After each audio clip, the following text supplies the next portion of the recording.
President Cyril Ramaphosa has issued a stern warning to councillors to either shape up or ship out.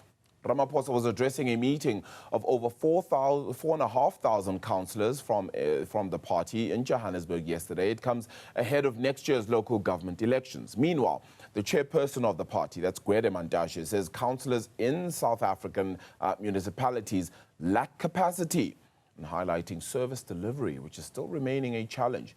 But what is the role of councillors in ensuring the performance of municipalities? Let's hear what President Ramaphosa had to say just yesterday. Municipality must act decisively to improve audit outcomes. Comrades, it cannot and must not be acceptable that in our country we control a number of municipalities. It is hugely painful each time when the Auditor General comes to report to Cabinet and they put up their report, and those municipalities that do best are not ANC-controlled municipalities. And I can name it here because there's nothing wrong with competition. They are often DA-controlled municipalities. We need to ask ourselves, what is it that they are doing that is better than what we are doing?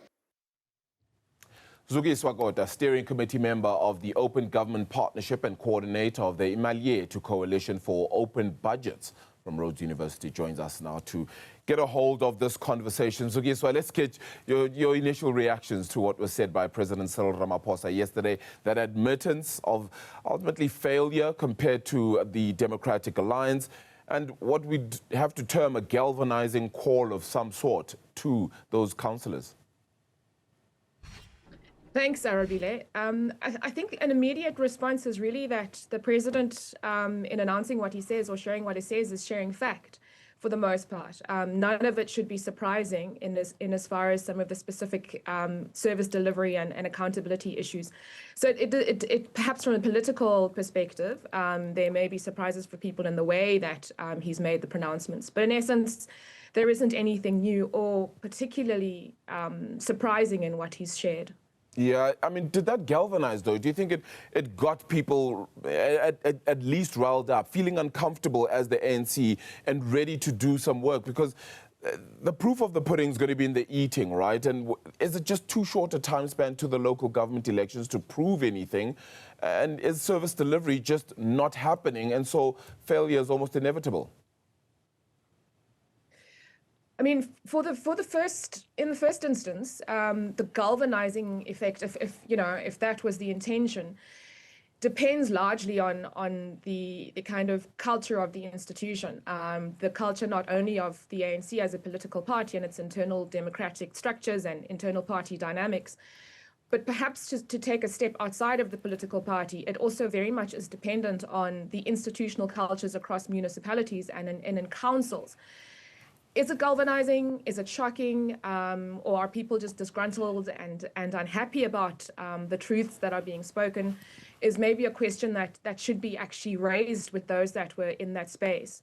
What is surprising, though, on the one hand, is yes, the emphasis on the politicians and the emphasis on the politicians and their oversight role is fundamental. But perhaps what's missing in that equation are the very officials who should also be listening, because there is, from an oversight perspective, a role that councillors should be playing and are not playing. And on the other side, the service delivery imperative and the implementation also has a role that sits elsewhere. And in fact, there is a risk in terms of conflating the two, which is what the professionalization agenda is all about. So there was something for me that was surprising in the framing of the role of councillors in service delivery, which to some part seemed a little bit, to some degree, ill-placed or misplaced in the way that the president was framing it. But is it too late? That's an important question. Too late, one, to change culture? Potentially, yes. In fact, without being a naysayer or negative about it, I think it is important to really speak the truths.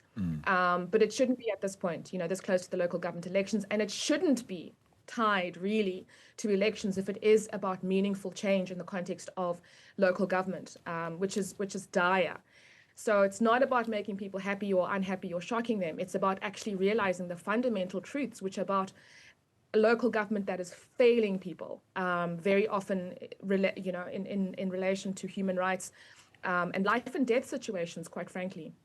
Sometimes one might say it could be a self-fulfilling prophecy when you continue to downplay yourself in some ways, and then people continue to believe it, and that spirals a little bit lower. Was this a bit of an own goal by President Cyril Ramaphosa, you feel, in that the councillors believe, well, okay, if the DA is doing better, then they kind of feel downhearted, and that could hurt them even further heading to those local government elections?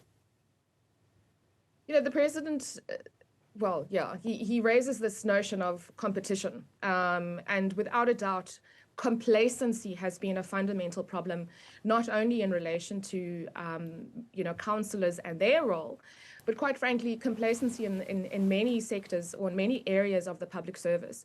So people's tenure, job tenures does often mean that whether or not they deliver, as long as they get paid, more of the same continues.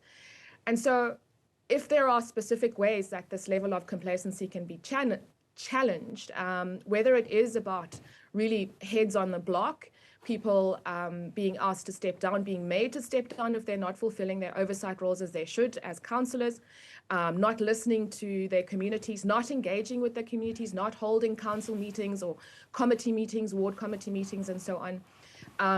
If it does result in heads rolling and kind of serious consequences in that regard, then that is very important. And that does then, it's not so much an own goal, but it actually does mean we can potentially challenge this complacency that has beset the public service, has beset council. But will that happen? Your guess is as good as mine. And in fact, to date, we're not seeing enough of that happening, even while there's very serious pronouncements, even while there are these truths being spoken and big speeches being made on many platforms, not only by the ANC president, but also by President Ramaphosa in his role as the president of the country. So really, it is about putting those words into action is really what matters. Yeah, it has to change the culture of accountability, which one might need to add to all of this too.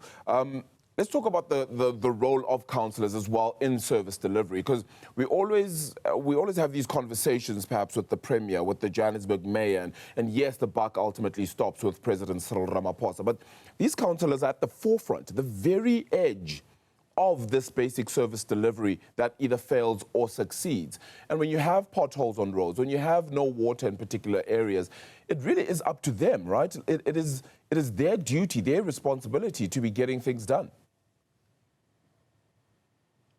It's their responsibility to ensure that those issues are dealt with. It is their responsibility to ensure that in the context of council meetings, people don't, officials don't merely report back on glitzy reports, don't merely table budgets that aren't challenged, budgets that aren't interrogated, IDPs that don't speak to the actual needs of communities.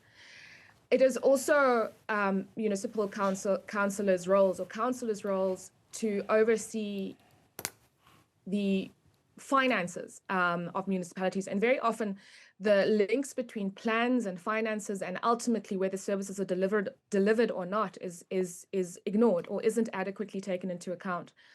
One really important development, has been this local government white paper in which input was sought, and the recognition is that local government simply is not working.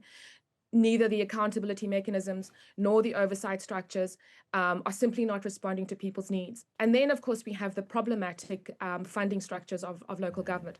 All of those things, Arabile, in a very important package also sit before councillors, quite frankly. So it also should be councillors who are able to inform the municipality or council when things are not as they should. There should be a degree of, for example, in the context of unfunded budgets, which Treasury has recently again highlighted is a fundamental problem at municipal level. Councillors should never approve plans or should never sit and oversee plans that are unfunded because that's unrealistic. What is the point of those? But very rarely do we ever hear councillors call out in budget committees and in municipal public accounts committees, call those issues out. Is it a lack, an unwillingness, political will issue, but a technical incapacity issue? Many of those factors are combined, but those all are part of councillors' roles, Arabile. And so we also mustn't underplay the jobs of councillors. I think that also is an important element, which is why then the issue of technical capacity building and training is important. With entities like SALGA, potentially in the future with the National School of Government, all those are really important. So the councillor's job is really, really important.